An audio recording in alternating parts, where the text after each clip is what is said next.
So there is going to be a lot of stress, and the stress is going to show up as sort of emotional stress in the system. There are going to be some communication barriers that might come up because when you're under stress, you're not communicating as clearly. There's going to be a financial strain on the family. There's a disruption to the routine. Whatever you were used to doing before, everything now has to be arranged around the child's care.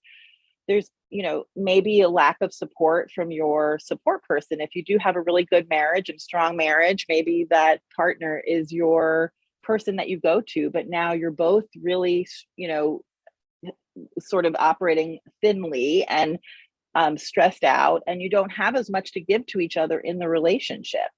So, that exhaustion can lead to depression, and that can make it difficult. And of course, there may not be the opportunity for intimacy together.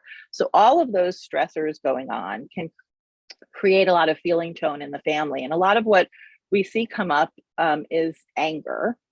And anger comes up because anger is really like a bodyguard for fear.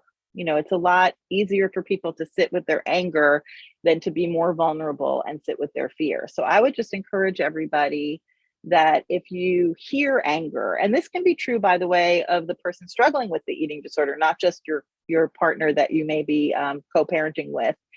If you hear anger, that to recognize that there's fear behind that anger, and that can give you a little bit more patience and a little bit more compassion as you're interacting with the person. Another thing that's really important with couples, and this comes up a lot when I do family therapy, is that it tends to be that one person will hold a lot of the accountability and kind of be like the tough parent, while one parent is a little bit more of the compassionate parent. And, I think sometimes it's a natural tendency for people to try to compensate for each other. So if I feel like you're being really hard on my child, I might be a little bit easier on them. Or if I feel like you're being too easy on my child, I'm going to be harder on them. And so what we always try to do is to encourage people to try to hold equal parts compassion and accountability, each person, each individual. So when you are going to set an expectation, you want to do it with compassion, but you want to be very firm at the same time. And if each person is holding both the accountability and the compassion, then you don't have to compensate for each other. And then that's going to be better for the relationship. And one other thing I've sometimes asked couples is if they have a really hard time balancing that I've given the assignment sometimes for the parent who's always the one that says no, suddenly they're the parent that delivers a yes. And the parent that always says yes, that will become the parent that we assign to deliver a no. And that can give you just that feeling of what it's like to be in the different role.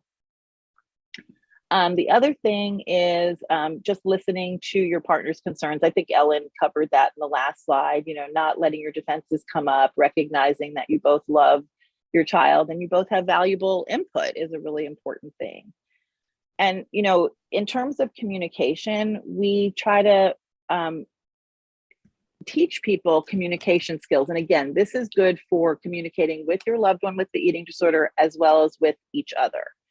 That you want to try to put things into I language. I'm sure you guys have heard this before. When this happens, I feel this way, not you're doing this or you're doing that. And so for a partnership, that might look something like, when you ask me several times if I remembered to give Susie her snack, I feel like you don't trust me. And that would be a good way to communicate what's going on. Another communication technique that we use a lot is called SET, S-E-T. Think of setting yourself up for success. And that is support, empathy, and truth. And what we want you to remember there is that it has to be in that order. So when you're approaching somebody, especially if you have to tell them something that might be difficult for them to hear, you want to start with a supportive or empathic statement and then a truth statement. And people will tend to hear it better that way and can take it in with less defensiveness.